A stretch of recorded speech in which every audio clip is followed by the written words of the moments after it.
Good morning students, welcome to Ishwar unity classes. आज हम लोग पढ़ने जाएंगे सोशियो रिलीजियस रिफॉर्म मूवमेंट। ये एक ऐसा मूवमेंट था जो काफ़ी जगहों पे स्प्रेड हुआ था और इसे स्प्रेड होना ही था क्योंकि हमारा देश तो आज़ाद हो रही थी उस टाइम ब्रिटिशर से, लेकिन अंदरूनी जो हम लोग की इंडिया में संस्कृति थी वो बिगड़ रही थी।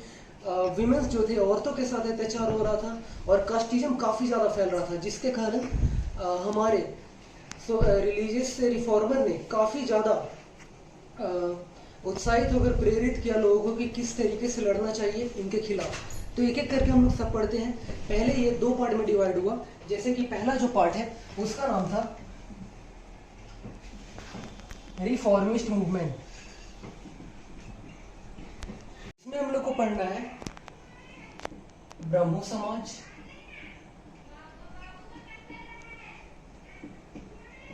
प्रार्थना समाज,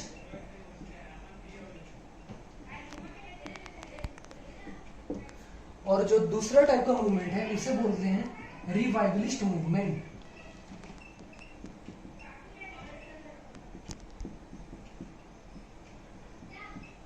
जिसमें हम लोग पढ़ेंगे आर्य समाज के बारे में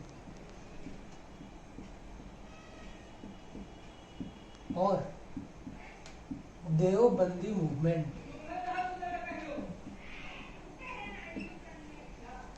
अब ये दो पार्ट में तो मूवमेंट डिवाइड हो गई। अब दो पार्ट और है जिसको हम लोग पहले कवर करेंगे इससे पहले। उसका नाम है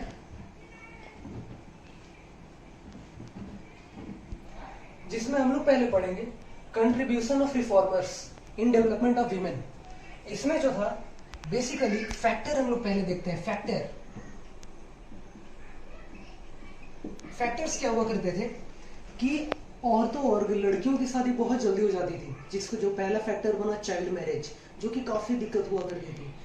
बाद में मेडिकल रिपोर्ट आकर और फिर न जाने कितने तर्क दिए जाते थे इस पे। दूसरी जो फैक्टर थी कि विधवाओं महिलाओं को शादी करने की अनुमति नहीं थी, जो ये भी आगे जाके इसको रिफॉर्म किया गया। तीसरी जो थी कि कास्टिज्म बहुत बड़ा फैक्टर था। फोर्थ नंबर जो थी वो चाइल्ड मैरिज, और फिर एजुकेशन ऑफ वीमेन ताकि अच्छे से पढ़ लिख सके, उनके लिए काफ़ी डेवलपमेंट हुआ। तो पहले हम लोग देखते हैं एजुकेशन ऑफ वीमेन।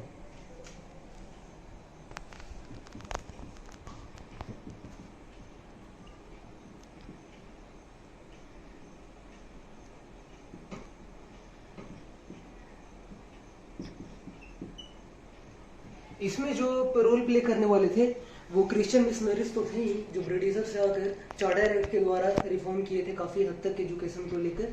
दूसरे जो थे वो थे जेड बेथुने, जिन्होंने बेथुने स्कूल का निर्माण किया था। और तीसरे जो थे वो नाना और भाव दाजी थे, जो कि काफ़ी हद तक गर्ल्स के लिए एजुकेशन को प्रमोट किए आगे जाकर काफ़ी ज़्यादा। फिर ज्योतिबा फुले, सावित्रीबाई फुले, ये सब काफ़ी रिफॉर्मर थे जो आगे आकर काफ़ी अपने नाम कमाए एजुकेशन की फील्ड के दुनिया में। तो पहले जो देखते हैं वो क्रिश्चियन मिशनरीज को बारे में जानते हैं।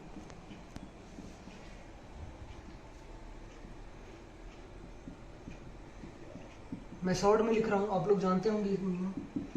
क्रिश्चियन मिशनरीज के अंदर क्या हुआ था कि इन्होंने मिलकर फॉर्म किया था कैलकाटा जुवेनाइल सोसाइटी।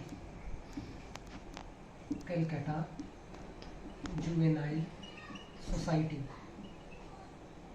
जहां डिस्कस हुई कि विमेन को एजुकेशन दिया जाए। सिर्फ मैं शॉर्ट में बता रहा हूँ, आप लोग जल्दी स्पेक्ट्रम निकाल कर देख लीजिएगा उसमें। दूसरी जो थी वो बेथुने स्कूल के नाम से प्रचलित हुआ।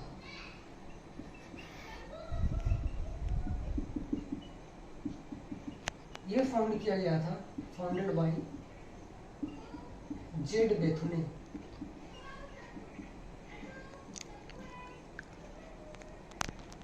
तीसरी जगन्नाथ शंकर सेठ, नाना बोला जाता है इनको, या फिर शॉर्ट में नाना। और इनके साथ पार्टनर थे भावदासी। इनकी कंट्रीब्यूशन काफी आगे हद तक थी। पहले नाना का समझते हैं।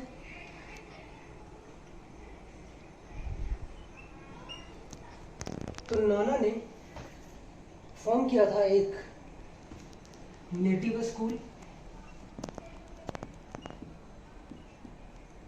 and a school society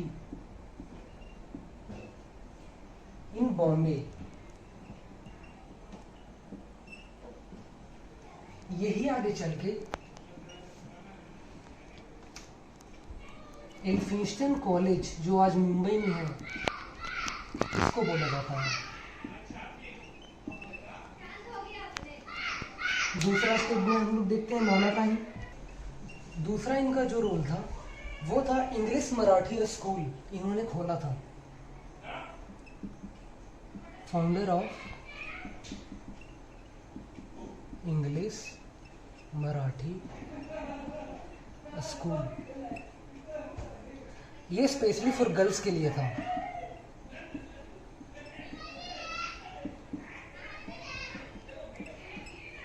और नाना जी ने खुद अपने घर के बच्चों को, अपने घर के महिलाओं को इस स्कूल में भेजा था, जो कि बहुत बड़ा कंट्रीब्यूशन था इनके फील्ड में।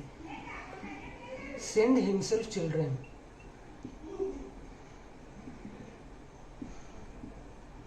Their own children.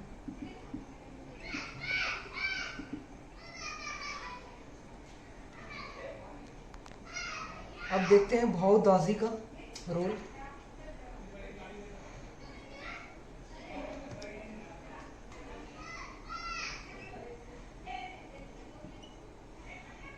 ब्रिटिशर्स ने एक फाउंड किया था इधर ही स्कूल का, जो कि उसका नाम था स्टूडेंट लिटरेरी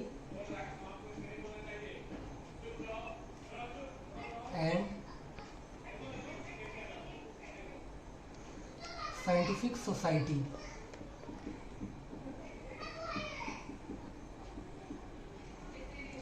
इसके जो सेक्रेटरी बने वो बने भाऊ दासी।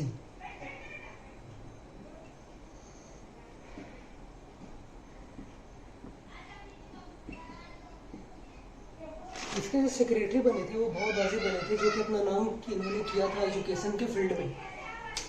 अब ये सब काफी, ये नाना और भाऊ दासी का था। इसके बाद आता है ज्योतिबा फुले और उनकी पत्नी सावित्रीबाई फुले का। Sorry for disturbance.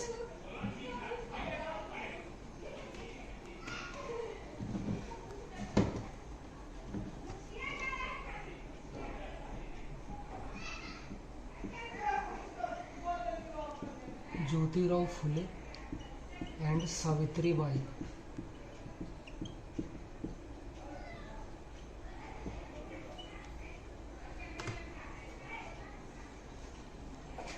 Jyotiba Phule और एंड सावित्रीबाई फुले को काफ़ी नाम दिया जाता है एजुकेशन की दुनिया में, क्योंकि एक तो पहली बात थी कि लोअर कास्ट से बिलोंग करते थे।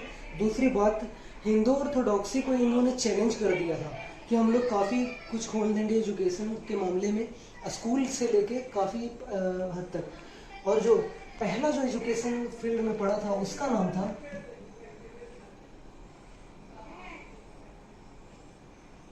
दे ओपन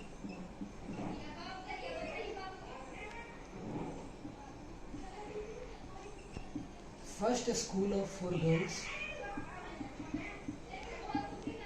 इन भीलवाड़ा। भीलवाड़ा जगह है महाराष्ट्र में। इन्होंने स्कूल खोला था भीलवाड़ा में। और दूसरी पॉइंट जो है,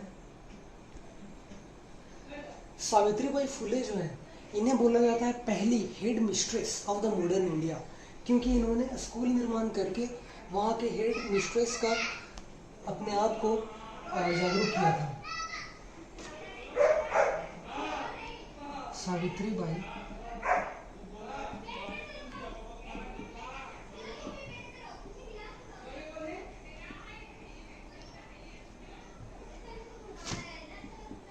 known for first head mistress of modern India। तीसरी, इन्होंने मिलकर काफी सारे स्कूल्स खोले थे for education of the girls. They open many schools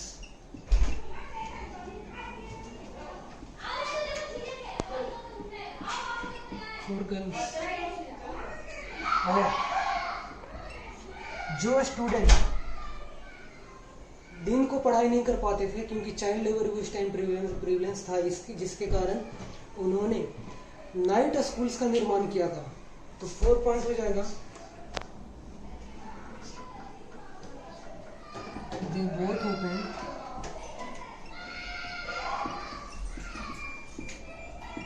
night schools for those who were unable to read and write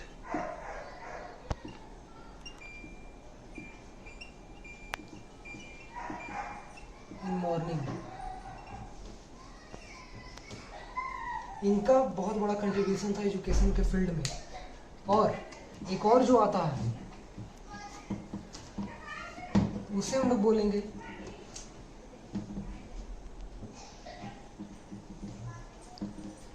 Alexander society.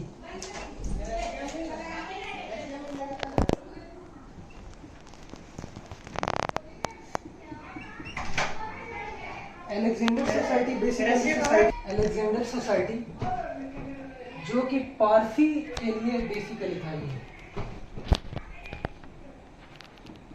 Education for Parsi women. और एक महिला इसमें बनी Cornelia Saurabh ji.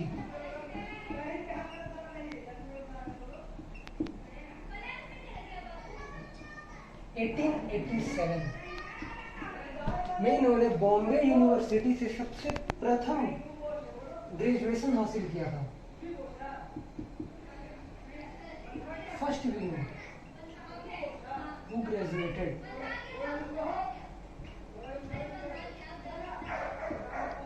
From Bombay university. और तो और आगे चल के इन्होंने लॉ का भी डिग्री हासिल किया, जो पहली महिला थी, first female as barrister. Very important name, काफी इंपॉर्टेंट नेम है Cornelia Saurabh ji.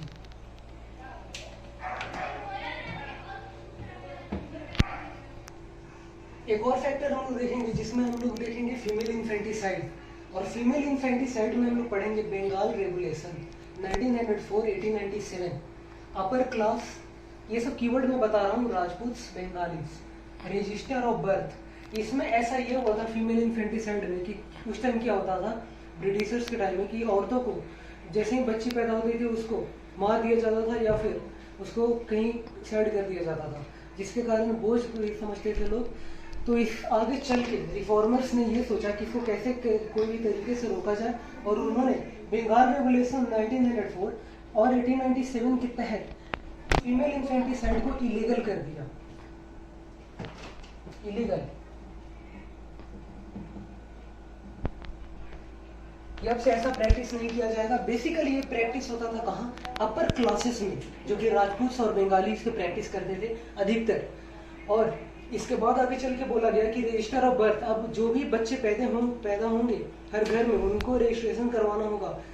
All babies have to be registered under the Bengal regulation 1904 and 1897 so that Britishers can found easily wherever the children has born or not। Third पढ़ेंगे हम लोग विडोरी marriage, जिसमें हम लोग role देखेंगे किसका, ब्रह्मो समाज का। उसके बाद पंडित ईश्वर चंद्र विद्यासागर PICB, उसके बाद विष्णु शास्त्री पंडित, उसके बाद DK कार्वे, उसके बाद करसन दास मूरी जी। ये सब रिफॉर्मर थे जिन्होंने काफी आगे हद तक विडो रीमैरिज को आगे सलाह दिया था। जैसे कि पहले क्या होता था कि जब सती प्रथा, DK कार्वे के बारे में जानेंगे जिनका बहुत बड़ा रोल इम्पोर्टेंट था, करसन दास मूरी जी का। विडो रीमैरिज इसलिए हुआ था क्योंकि पहले सती प्रथा थी, जिसके कारण बच्चियों को शादी कर दी जाती थी पहले कम उम्र में, क्योंकि चाइल्ड मैरिज भी थी उस टाइम। और क्या होता था कि उनके पति जल्दी से मर जाते थे, तो उनको भी जाना पड़ता था सती प्रथा के लिए। और उनकी शादियां भी नहीं होती थी, अगर एक बार विधवा हो जाए तो फिर हो जाए, जिसके कारण पंडित ईश्वर चंद्र विद्यासागर ने एक ऑर्गेनाइजेशन का फॉर्म किया था जिसका नाम था हिंदू विडो रीमैरिज एक्ट।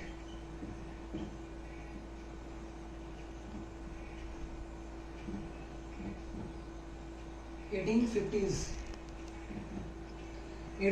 में उन्होंने फॉर्म किया था, जिसके तहत उन्होंने लीगलाइज कर दिया कि नहीं अब विडो को मैरिज किया करने का अधिकार रहेगा। और उसके बाद विष्णु शास्त्री पंडित का रोल आया, जिसमें उन्होंने बताया एक ऑर्गेनाइजेशन फॉर्म करके, जिस ऑर्गेनाइजेशन का नाम था विडो रीमैरिज एसोसिएशन एक्ट। इसके तहत उन्होंने बताया कि नहीं विडो रीमैरिज को फिर से मैरिज करने का अधिकार मिलेगा, जिसके सेक्रेटरी थे D K Karve. Widow remarriage association के ये सेक्रेटरी थे, secretary D K Karve. D K Karve ने बताया कि इनका नाम बहुत इंपॉर्टेंट है क्योंकि इन्होंने खुद एक विधवा महिला से शादी की थी, जिसके कारण इनका नाम काफी पॉपुलर हो चुका था, डीके कार्वे। और इन्होंने काफी हद तक सुधार के लिए भी एक अपना रूम स्थान बनाया, जिसके कारण अपर कास्ट विडोज को सलाह दिया जाता था, वहाँ पे उन्हें मोटिवेट किया जाता था, उन्हें वोकेशनल ट्रेनिंग दी जाती थी कि किस तरीके से आप लोग को लड़ना, आगे साहस से आगे अपना लाइफ को चलाना है और बचाना है। उसके बाद करसन दास मुलजी जो आए, इन्होंने एक बुक लिखा जिसका नाम था पत्रिका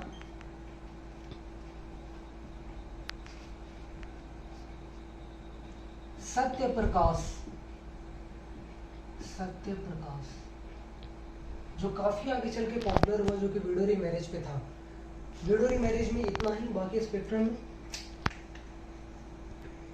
अगला जो फैक्टर है वो चाइल्ड मैरिज है। चाइल्ड मैरिज में बेसिकली ये होता था कि बच्चियों को शादी कर दी जाती थी बहुत पहले, जिसके कारण आगे चल के काफी प्रॉब्लम उठानी पड़ती थी।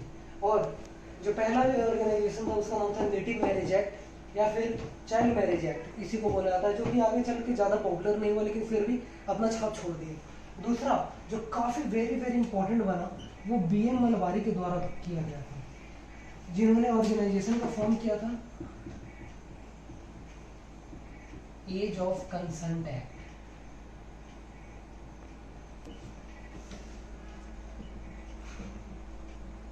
में ये बेसिकली निकल के आता है एक केस से, जिसको बोला जाता है दादाजी भिकाजी वर्सेस रुखमाबाई केस।